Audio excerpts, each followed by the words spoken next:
Hello दोस्तों, कैसे हैं आप सब। एक बार फिर स्वागत है आपका अपने YouTube channel Sunny Thakur blogs में। और मैं आपका दोस्त सनी ठाकुर आज एक बार फिर हाजिर हूँ आपके सामने एक नए वीडियो पर रिएक्शन लेकर। तो दोस्तों, अभी हम जिस वीडियो पर रिएक्शन बनाने वाले हैं वो वीडियो मैंने डॉक्टर विकास दिव्य कीर्ति सर के यूट्यूब चैनल विकास दिव्य कीर्ति से लिया है। और अभी हमने सर की जो वीडियो है 2 घंटे की वीडियो है, self confidence versus narcissism doctor Vikas Divyakirti. तो 2 घंटे की वीडियो है। इसका हमने फर्स्ट पार्ट अभी 2 दिन पहले अपलोड किया था रिएक्शन बना के। अब मैं उसके आगे रिएक्शन बना रहा हूँ दोस्तों। इसी वीडियो को कंटिन्यू कर रहे हैं पार्ट 2 आज। तो चलिए वीडियो कंटिन्यू करते हैं और फिर वीडियो क्लास में बात करेंगे। तो वैसे वीडियो का ओरिजिनल लिंक आपको मिल जाएगा डिस्क्रिप्शन में, आप जाकर ओरिजिनल वीडियो भी देख सकते हैं, साथ ही साथ सर का चैनल भी चेकआउट कर सकते हैं। इसके साथ ही दोस्तों मेरे YouTube channel Sunny Thakur blogs को भी जरूर सब्सक्राइब कीजिएगा, बेल आइकन जरूर दबाइएगा, वीडियो को लाइक कीजिएगा, शेयर कीजिएगा अपने फ्रेंड और फैमिली के साथ, और कमेंट करके मुझे बताइएगा आपको वीडियो कैसी लग रही है। चलिए दोस्तों वीडियो शुरू करते हैं। स्टार्ट। जीना मुश्किल कर देगा। सीखने के बाद से कि किसी को पसंद करो तो ईगो की तरफ भाग के नहीं जाना, उसके पास थोड़ा सा अपना स्वाभिमान बना के रखना। और कोई पसंद ना आए तो उसको बदतमीजी के साथ, हिकारत के साथ, तिरस्कार के साथ नहीं खारिज करना है। कायदे से मना करने का भी तो तरीका हो सकता है, क्योंकि ऐसा होता है जैसा आप सबके साथ बर्ताव करेंगे वैसा आपके साथ भी हो तो सकता ही है। इस नार्सिसिस्ट नाम की टेंडेंसी जिन व्यक्तियों में है उन व्यक्तियों के लिए शब्द चल पड़ा नार्सिसिस्ट। अच्छा और इस टेंडेंसी का नाम चल पड़ा नार्सिसिज्म। नार्सिसिस्ट एंड एक शब्द मनोविज्ञान में इकोइज्म भी चलता है, और इकोइज्म उनके लिए चलता है जो बहुत कमजोर किस्म के व्यक्ति हैं, जो किसी नार्सिसिस्ट को झेलते रहते हैं, उसकी हर बात को मानते रहते हैं, टॉक्सिक रिश्तों को झेलते हैं, विरोध नहीं करते हैं, हर दुख को पी जाते हैं। ये भी बुरी बात है। और ये तो नार्सिसिस्ट की कहानी आपने देख ही ली। अब इसके बेस पर अगर मैं आपसे कहूं कि नार्सिसिज्म के यानी कि आत्ममुग्धता के क्या क्या लक्षण हैं। आत्ममुग्धता दरअसल पर्याप्त शब्द नहीं है, उससे पूरी बात कन्वे नहीं हो पा रही है, लेकिन हाँ एक सेंस कन्वे हो पा रही है। और आपको ये भी समझना होगा कि ऐसा तो नहीं कि हम भी कहीं इसके शिकार हों नार्सिसिज्म के। कुछ लोग मानने लगे हैं आजकल कि एक स्तर तक नार्सिसिज्म हेल्दी हो सकता है, आत्ममुग्ध होना एक स्तर तक स्वस्थ मानसिकता हो सकती है, और एक स्तर से आगे बढ़ जाए तो इसको बोलते हैं एनपीडी। एनपीडी का मतलब नार्सिसिस्टिक पर्सनैलिटी डिसऑर्डर। और ये किसी भी तरह का हो सकता है। जैसे कुछ लोगों ने इसके कई प्रकार बताए। किसी किसी को अपने शरीर पर बड़ा गर्व होता है कि जैसी मेरी बॉडी है। कुछ लोग आप देखेंगे सुबह से अब तक जिम में जाके फुलाते रहते हैं बॉडी को, एकदम मछलियों के संग्रहालय बन जाते हैं। हाथ में मछली है, पैर में मछली है, और उसी में आनंद आता है। फिर ऐसे कर करके चलते हैं। सड़क पे चलते हुए भी लगता है कि टी शर्ट के अंदर कोई मतलब पहाड़ है, तो उनको उसी में गर्व है। इसको बोलते हैं सोमैटिक नार्सिसिज्म, कि मेरा शरीर इतना महान है, तुम क्या हो गए सामने। किसी लड़की के मामले में हो सकता है सुंदरता पे हो जाए, वही मैं इतनी सुंदर हूँ, ये मैं इतना बलिष्ठ हूँ, मैं क्या करूँ पुरुष के लिए। लेकिन ये केवल शरीर का मामला नहीं है, दिमाग के लोग भी करते हैं। उसके लिए एक शब्द चलता है सेरिब्रल या इंटेलेक्चुअल नार्सिसिज्म, कि मेरे पास जैसी बुद्धि है ना वो किसी के पास नहीं, जो बात मुझ में है वो किसी और में नहीं। जैसे पश्चिम में आप देखेंगे कई ऐसे चिंतक हुए। भारतीय दर्शन में आपको दार्शनिकों के नाम आमतौर पर नजर नहीं आएंगे, परंपराएं हैं। एक परंपरा में सैकड़ों दार्शनिक है, किसी का नाम सामने नहीं आता। पश्चिम में इंडिविजुअल्स के नाम सामने आते हैं हमेशा, क्योंकि इंडिविजुअलिज्म वहां की टेंडेंसी रही हमेशा। अच्छा। हीगेल इतना महान विचारक हुआ, उसके बाद कार्ल मार्क्स आ गया। जर्मनी में दोनों हुए और लगभग साथ साथ ही हुए, थोड़े से गैप के बाद। मतलब 18वीं सेंचुरी में हीगेल हुआ, उसके कुछ समय के बाद 19वीं सेंचुरी की शुरुआत में मार्क्स हो गया। मार्क्स ने हीगेल से बहुत कुछ सीखा, जिसको हम बोलते हैं डायलेक्टिकल मेथड, उसी से सीखा। बस डायलेक्टिकल मेथड को मटेरियलिज्म के साथ एसोसिएट कर दिया, जो उसने नया काम किया। अच्छा। बोला क्या कार्ल मार्क्स ने कि हीगेल ठीक कह रहा था, लेकिन हीगेल सिर के बल खड़ा था, मैंने उसको सीधा कर दिया। अब ये जो है ना मैं का भाव, मैंने उसको सीधा कर दिया, अजीब किस्म का अहंकार है भाई।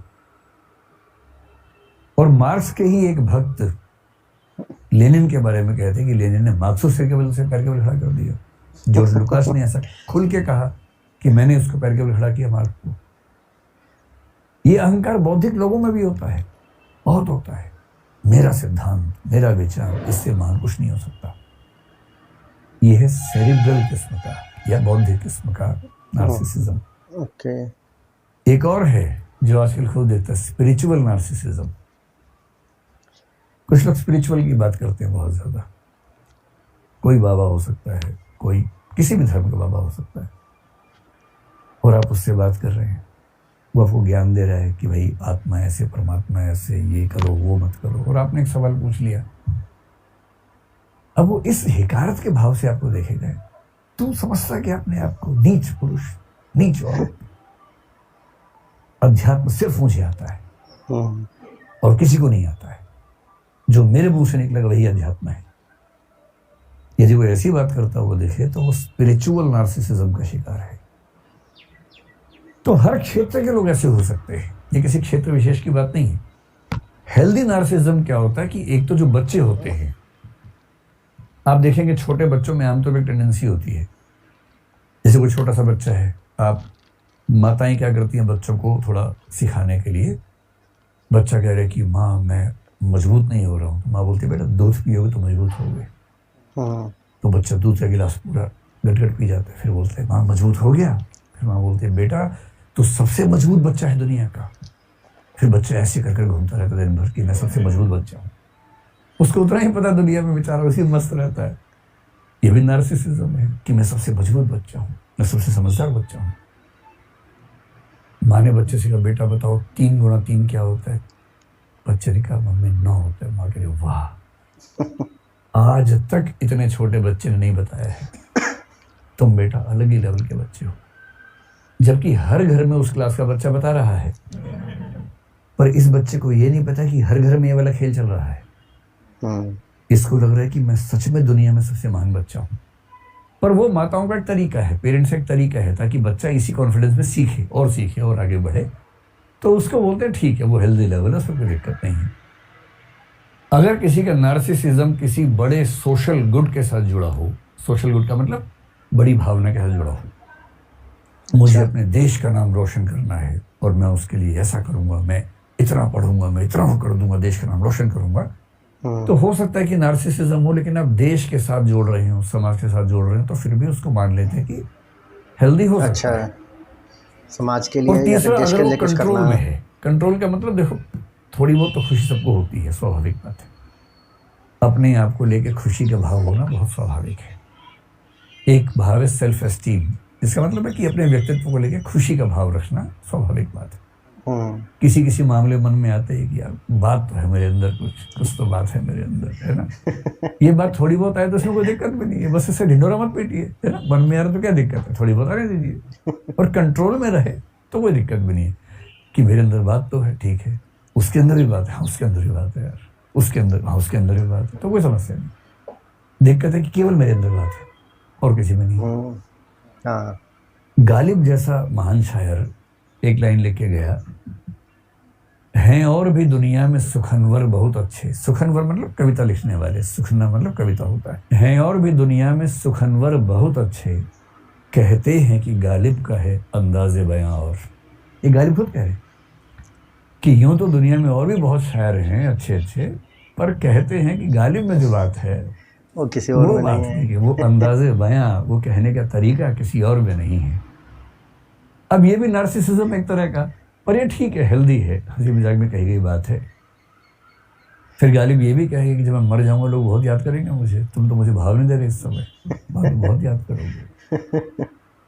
कि वो हर एक बात पे कहना कि यूँ होता, मतलब हुई मुद्दत के गालिब मर गया पर याद आता है, वो हर एक बात पे कहना कि यूँ होता तो क्या होता। ऐसा कई लोग करते हैं, वहां तक दिक्कत नहीं है। आज की इस चर्चा का पर्पज ये नहीं कि आप अपनी तारीफ करना भूल जाएं, कीजिए, ज्यादा मन न कीजिए, थोड़ी बहुत बाहर कर लीजिए, लेकिन जब बाहर करें अपने साथ साथ औरों के भी कर लीजिए। जब औरों के भी करेंगे तो ठीक है, जब आदमी केवल तारीफ में मशगूल रहे रात दिन तब समस्या है। लेकिन जब हम कहते हैं कि नार्सिसिज्म एक डिसऑर्डर बन गया, तो उसके 3-4 लक्षण क्या हैं, इनको आज से पहचानना शुरू कर दीजिए अपने आसपास के व्यक्तियों में। और आसपास से पहले अपने अंदर, वरना आदमी बाहर ही देखता रहता लंच लेके, खुद को नहीं देखता। कई बार ये भी होता है ना।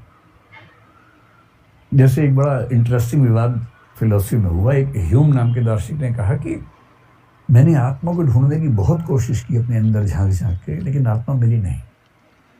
ओके। तो विरोधी ने पता क्या कहा, जो झांक रही थी वही आत्मा थी। कई बार क्या है कि आप सबको झांक रहे हैं और अपने बारे में पता नहीं कि हो क्या रहा है। और कई बार क्या होता है, पर्सपेक्टिव का सारा खेल होता है। एक आदमी डॉक्टर के पास जाके बोले कि डॉक्टर साहब, पूरे शरीर में दर्द है, जहां भी उंगली लगाता हूं बड़ा दर्द होता है। पूरा चेकअप हो गया, बाद में क्या पता लगा, उंगली में दिक्कत थी। दिक्कत उंगली में, कहीं भी लगा रहा दर्द हो रहा बेचारा, लेकिन उसका परसेप्शन क्या है कि पूरी बॉडी में पेन है। तो पेन भाई जो चेक कर रहा है उसमें भी तो हो सकता है, ये थोड़ा ना कि बाहरी होगा। तो जब आपको चिंता की घंटियां सुननी चाहिए, यानी कि नार्सिसिस्टिक पर्सनैलिटी डिसऑर्डर की बात जब होने लगे, उसमें क्या क्या लक्षण होते हैं।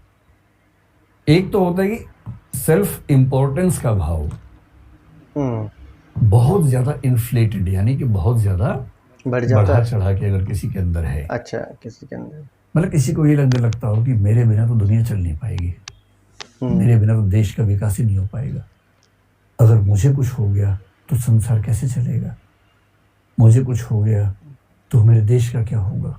जब कोई ऐसी बात करने लगे ना, उसको समझा देना है कि इस पूरे ब्रह्मांड में हमारी हैसियत एक धूल के कण से ज़्यादा नहीं होती है, और दुनिया में ऐसा कोई नहीं है जिसके बिना दुनिया रुक जाए। दुनिया धूमधाम से चलती है, बड़े बड़े आए निपट गए, पता भी नहीं चलता है, नहीं पता लगता। सही बात कह रहे हैं सर। मतलब सिकंदर को भी ऐसी गलतफहमी अपने बारे में हो गई थी कि मैं पूरी दुनिया को जीत लूंगा। क्या होगा, दुनिया को जीत लूंगा, उससे बेवकूफ़ी बिना बात के इतने टाइम एनर्जी वेस्ट कर दी, कितने लोगों को मरवा दिया बिना बात के।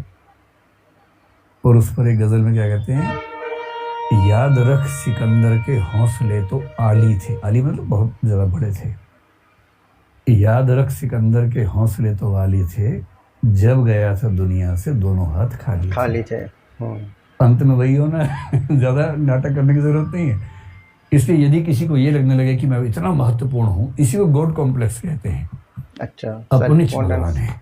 जब ये भाव मन में आने लगे, अगर आपके आसपास किसी के अंदर भी ये भाव दिखने लगे आपको, तो अलार्म बजा लीजिए कि मामला ठीक नहीं चल रहा है।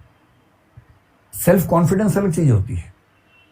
और इंटरेस्टिंग बात है कि नार्सिसिस्टिक लोगों में आमतौर पर सेल्फ कॉन्फिडेंस कम होता है, और क्योंकि कॉन्फिडेंस कम है, वो डिफेंस मैकेनिज्म के तौर पर दिखाते ज्यादा है। इसका सामान्य एग्जाम्पल दुनिया में पता क्या है, जैसे आप सड़क पर किसी से बात करें, झगड़ा हो जाए मान लीजिए, तो दूसरा व्यक्ति बोले जानते मैं कौन हूं, जानते मैं कौन हूं। इस समय डरने की बात नहीं है। अगर वो कुछ होता तो बोलता नहीं। कुछ लोग क्या करें, फोन निकालेंगे, मिला फोन, अमित शाह को लगा फोन, प्राइम मिनिस्टर को लगा फोन। इसका मतलब है कि इसका फोन नहीं उठने वाला, इसका नंबर भी नहीं पता। इसने उनके नाम से कोई भी नंबर सेव कर रखा होगा, दिखा देगा, देखो नंबर है, अभी देखो, हेलो, हाँ आ जाइए, आप आ जाइए, यहाँ आ जाइए। ये ढिंडोरची लोग किसी काम के नहीं होते हैं, इनसे डरने की जरूरत एकदम नहीं है। जिसके अंदर दम होता है ना, कहता नहीं है, कर देता है, वो करता है। तो जो ज्यादा ढिंडोरा पीटा, इसका मतलब वो बेकार की बात ज्यादा कर रहा है। और जिसमें कॉन्फिडेंस हो तो उसको दिखाने की जरूरत नहीं पड़ती है। ज्यादा दिखाने की जरूरत उसे है जिसके अंदर कॉन्फिडेंस की कमी है। अच्छा, इसलिए वो दूसरों के नाम से ताकत निकालता है, संपर्कों के नाम से ताकत निकालता है। मैं इसको जानता हूँ, मैं उसको जानता हूँ, मैं कॉलेज से 50 लड़के बुला लूंगा तुझे मारने के लिए। अरे यार, खुद ही लड़ लो, क्यों 50 किराए पे बुलाओगे लड़के मारने के लिए? आओ खुद ही लड़ लेते हैं। कॉन्फिडेंस होगा, वो क्या बोलेगा, बुला लो, बुलाओ, मैं यहीं बैठा हूँ, बुलाओ, जाओ ना। तो कॉन्फिडेंस अलग चीज है, नार्सिसिज्म अलग चीज है। पहली बात ये, नार्सिसिस्ट व्यक्ति के साथ सबसे बड़ी समस्या क्या है कि उसके अंदर एम्पैथी आमतौर पर नहीं के बराबर होती है। एम्पैथी का मतलब हुआ, अच्छा, एम्पैथी का मतलब हुआ दूसरों की परेशानियां, दूसरों की समस्याएं, दूसरों की मनस्थितियां समझने की ताकत। आप देखेंगे कि जब बच्चे 10-15 साल के होते हैं तो बहुत दुख आमतौर पर इस बात का होता है कि हमारे संघर्ष, हमारा दुख, हमारी पीड़ा ये बच्चे समझते नहीं। हम रात दिन खटते रहते हैं इनके लिए, और ये वैल्यू नहीं देते हमें एकदम। इसका मतलब है एम्पैथी का न होना, दूसरों के दर्द को, दूसरों की पीड़ा को न समझ पाना। एक नार्सिसिस्ट व्यक्ति दूसरों के दुख दर्द को महसूस नहीं कर पाता है, और कभी कभी तो उससे आगे बढ़ के वो सैडिस्ट हो जाता है। सैडिज्म का मतलब है दूसरों को दुख दे के खुश होना। ऐसे अगर आप दूसरों को परेशान करके खुश होते हैं तो आप सैडिस्ट हैं, और किसी के साथ भी हो सकता है। वो तो साइको नहीं हुआ, साइको जैसे हो एक गया। मच्छर है, कुछ नहीं कह रहा, आप स्टाइल में उसको मार मार के दिखा रहे हैं, देखो मैंने मार दिया, देखो एक और मार दिया, और आपको ये फील नहीं हो रहा कि इसको भी दर्द हो रहा होगा। आप सड़क पर चल रहे हैं, वहां कुछ कुत्ते भी घूम रहे हैं, कुछ नहीं कह रहे आपसे, आपने पत्थर उठा के मार दिया उसको, टांग टूट गई, मजा आ गया, क्या निशाना है मेरा। आपको फील ही नहीं हो रहा कि आपकी इस बेवकूफी से एक उस प्राणी का बेचारा जीवन भर विकलांग हो गया वो तो। यह है सैडिज्म, एम्पैथी करना होना, उसको भी दर्द होता होगा ये महसूस ना होना। तो एम्पैथी का ना होना, सैडिज्म का होना। एक नार्सिसिस्ट व्यक्ति कभी भी अपने क्रिटिसिज्म को, अपनी आलोचना को नहीं सुन पाएगा। अच्छा, सेल्फ कॉन्फिडेंस और क्रिटिसिज्म में क्या अंतर है? आपके अंदर कॉन्फिडेंस है, कोई आपसे कहेगा यार आप बड़े अच्छे व्यक्ति हो, सब बढ़िया, लेकिन इस मामले में कमजोर हो, आप क्या बोलेंगे? हाँ मैं कोशिश करूंगा, इसमें थोड़ा और काम करूंगा। आप मान लेंगे कि हाँ मेरे अंदर गलतियां हैं, आप मान लेंगे कि मुझ में कमियां हैं, मैं कुछ और ठीक हो सकता हूं। नार्सिसिस्ट व्यक्ति अपनी आलोचना सुन नहीं सकता, दूसरा ओपिनियन सुन ही नहीं सकता। कोई व्यक्ति कितना भी समझदार से कुछ भी कहेगा, वो उसको हंसी का पात्र समझेगा, वो अपने सामने किसी और के विचार, किसी की राय को महत्व कभी नहीं देगा। ये नार्सिसिज्म का एक और लक्षण है। और जब आपको ये सारे लक्षण किसी के अंदर दिखने लगे, अगर कोई व्यक्ति किसी के साथ गैस लाइटिंग करता हो, गैस लाइटिंग का मतलब उसको बार बार गिल्ट फीलिंग में डाल देना कि तुम नीच हो, तुम ये हो, तुम वो हो, खराब हो, ये नार्सिसिज्म का एक लक्षण है। और इस व्यक्ति के साथ क्या होता है कि इसके साथ निभाना बड़ा मुश्किल है।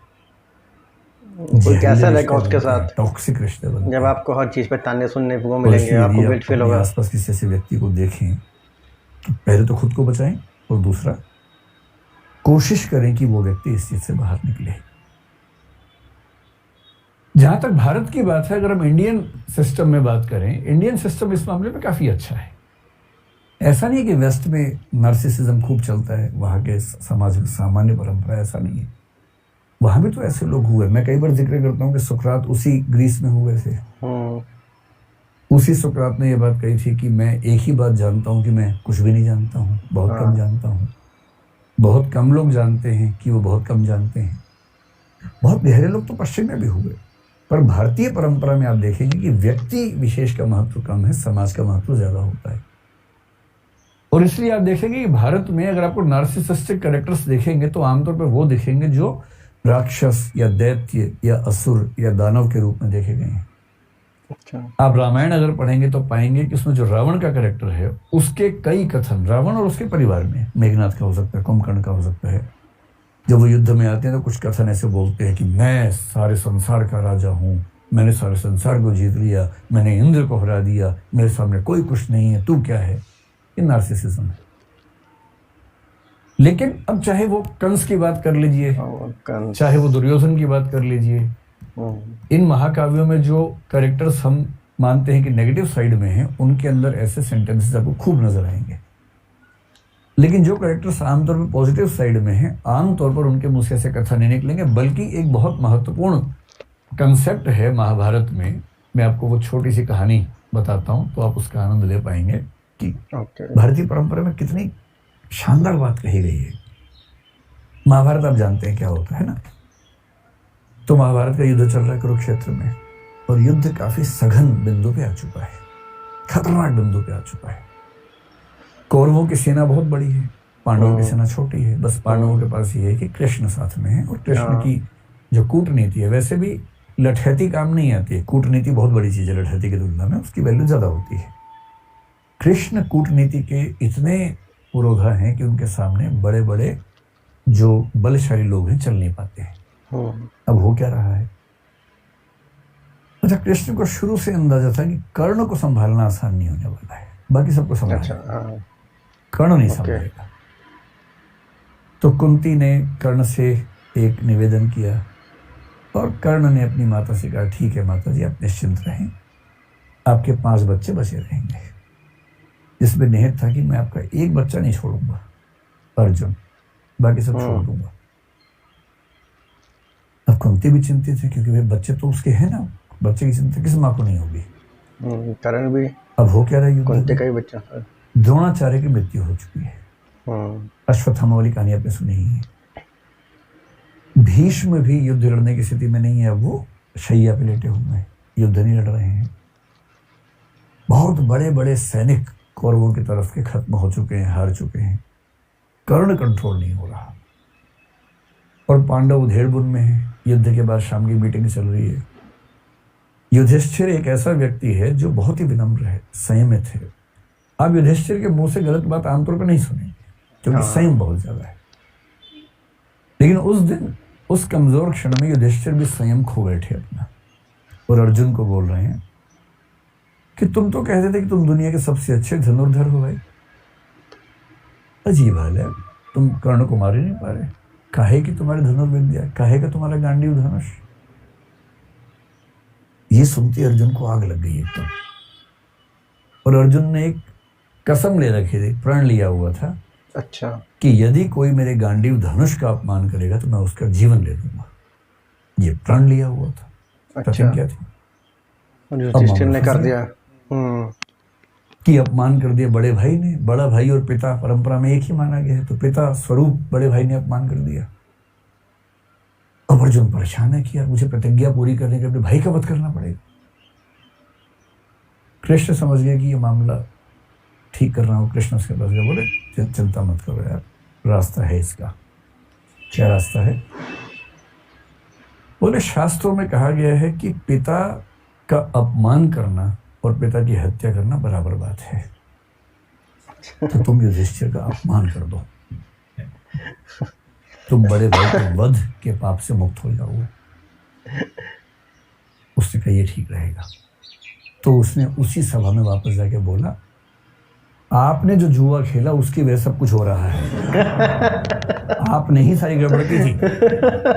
उस दिन आपने पत्नी को दांव पर लगा दिया, राज्य को दांव पर लगा दिया, आपकी वजह से वनवास हम सबको मिला, हम सबका जीना मुश्किल हुआ, ये आप जिम्मेदार हैं इसकी। अपमान कर दिया। युधिष्ठिर अवाक देख रहे कि ये क्या बोल रहा भाई, कैसे बोल रहा। फिर कृष्ण ने संकेत किया, हो गया बस, ज्यादा नहीं बोलना है। युधिष्ठिर तो चुप हो गए। उदार आदमी चुप हो जाता है, ऐसे क्या बोलेगा उसके बाद। अब अर्जुन को गिल्ट फीलिंग बड़ी खतरनाक है। कृष्ण के पास बैठ के बोल रहा है कि मैं ये झेल नहीं सकता। पिता की निंदा और पिता की हत्या बराबर है। मैंने पिता की निंदा की, यानी कि मैंने पिता की हत्या की है, और पिता की हत्या के बाद मैं जीवित रहूंगी, संभव नहीं है। मैं तो खुद को खत्म करूंगा। अच्छा, सबने समझा है, पर वो अड़ गया ना, और फिर चिता तैयार कर ली गई उसके लिए। अच्छा, अब कृष्ण को लगा बताओ यार, एक सोल्यूशन निकाला है तो मामला दूसरा फंस गया। फिर कृष्ण ने मामला संभाला। कृष्ण तो मामला संभाल लेते हैं। कृष्ण बोले देखो, शास्त्रों में एक बात और कही गई है। एक और तोड़ निकाल दिया। तैयार था एकदम। उसने कहा क्या कहा गया है? कृष्ण ने कहा आत्म प्रशंसा और आत्महत्या बराबर है, इसलिए अपनी तारीफ कर लो, आत्महत्या हो जाएगी। अच्छा, अब ये कहानी कितनी सही है कितनी गलत है मुझे नहीं पता, क्योंकि मैंने तो इंटरनेट से कहीं ढूंढी तो पढ़ी है पूरी कहानी। पर एक रोचक बात है, आत्मप्रशंसा को, नार्सिसिज्म को आत्महत्या माना गया। हाँ। और इसका मतलब है कि हमारी कल्चर ये सिखाती है कि कोई भी बच्चा अगर उसे कुछ मचाए कि मैं तो ये हूँ, मैं तो वो हूँ, ना तुम ये वो नहीं हो, एक बहुत बड़े संसार के छोटे से हिस्से हो, उतने ही हो, उतना ही अपने आप को समझो। और इसीलिए आपको इंडियन फिलॉसफी, इंडियन लिटरेचर की परंपरा में ऐसे एक से बढ़कर एक लोग दिखेंगे, बहुत योग्य थे पर बड़ा बोल नहीं बोलते थे।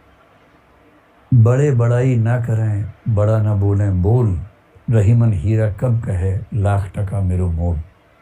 जो बड़ा होता है बड़ाई नहीं करता है अपनी।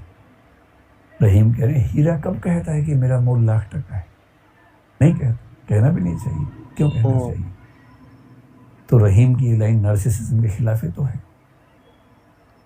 तुलसीदास जैसा आदमी जो इतना महान महाकाव्य, मतलब पूरी भारतीय परंपरा में सबसे महान महाकाव्य कौन सा मानता है? रामचरितमानस। भारत के दुनिया भर में मानते हैं, क्योंकि उतनी प्रसिद्धि किसी को नहीं मिली। वो आदमी इतनी महान रचना लिखने के बाद भी क्या लिखता है? कवित विवेक एक नहीं मोरे, सत्य कहो लिखी कागज कोरे। यानी कविता करने का विवेक रत्ती भर मेरे अंदर नहीं है, मैं तो जो सच समझता हूँ कोरे कागज पर लिख देता हूँ, बस इतना ही करता हूँ। कवि न हो नहीं बचन प्रवीणु, सकल कला सब विद्याहीनु। न कवि हूँ न भाषा की प्रवीणता मेरे अंदर है, सारी विद्याओं से हीन हूँ, बहुत ही छोटा व्यक्ति हूँ। ये वो व्यक्ति कह रहा है जिसने दुनिया का सबसे सफल महाकाव्य लिखा है, क्योंकि उसके संस्कार ये कहते हैं कि अपनी प्रशंसा करना बहुत बुरी बात है। कबीर दास ने पूरी दुनिया में आग लगा दी, इतना अच्छा साहित्य लिखा, इतना अच्छा साहित्य लिखा। और जब किसी ने पूछा कि आप इतनी अच्छी कविताएं कैसे लिखते हैं, तो क्या कह रहे हैं? तुम जिन जानियो गीति हैं वह निज ब्रह्म विचार। तुम जिनको मेरी कविताएं बता रहे हो ना, कविता कुछ नहीं, वो मेरे विचार है, भगवान के बारे में लिखता हूँ। आप सॉरी, कविता कहाँ? ना मैं पढ़ा लिखा हूँ ना मैं कुछ जानता हूँ। मतलब कबीर कह रहे हैं कि मैं पढ़ा लिखा नहीं हूँ, जबकि उनका साहित्य पढ़ के लोग पीएचडी कर करके खत्म हो गए हैं, पर वो कह रहे हैं कि मैं पढ़ा लिखा नहीं। बड़प्पन की पहचान होती है अपने बारे में कुछ ना कहना, और ये बात भारतीय परंपरा में एक नहीं दो नहीं हजारों बार कही गई है। और इसलिए जब हम आजकल की रिसर्च देखते हैं, पश्चिम में रिसर्च हाल में हुई, एक शब्द चल पड़ा है और वो है नार्सिसिस्टिक एंड इसको क्या बोलेंगे, एपिडेमिक।